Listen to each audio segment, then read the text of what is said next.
Allah Celle Celaluhu şu Cuma günü hürmetine ya Rabbi sen Filistin'deki kardeşlerimize yardım eyle.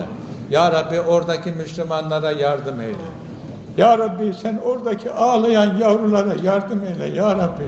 Sen oradaki yetim çocuklara, anasız babasız olan çocuklara ya Rabbi, kundaktaki bebekler bile 4 yaşında 5 yaşındaki çocuğun kucağında ona emzik veriyor, ona emziğini veriyor, ona mamasını yediriyor.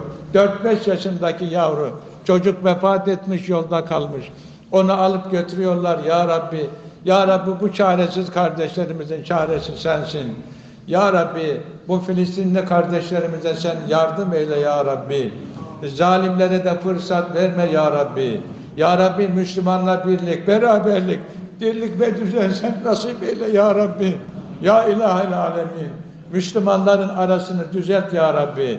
Ya mukallibel kulub, febbit kulubena ala dinik. Ya Rabbi ne olur? Ey kalpleri halden hale döndüren Allah'ım. Ne olur şu tefrik olan, ayrılan kalplerimizi birleştir ya Rabbi. Ne olur bizi dünyanın kulu kölesi, maddenin kulu kölesi eyleme ya Rabbi.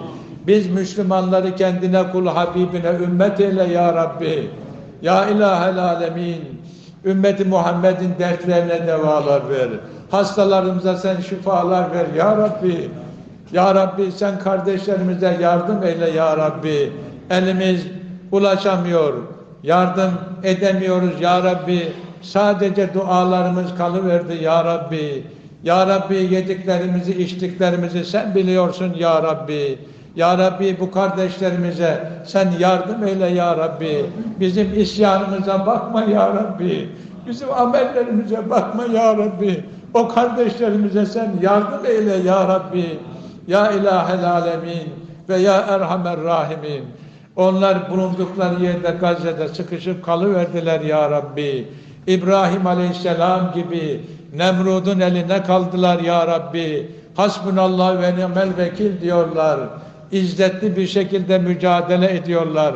Kazanan onlar. Bize kaybettirme ya Rabbi. Dünyamızı da kaybettirme. Ahiretimizi de kaybettirme ya Rabbi.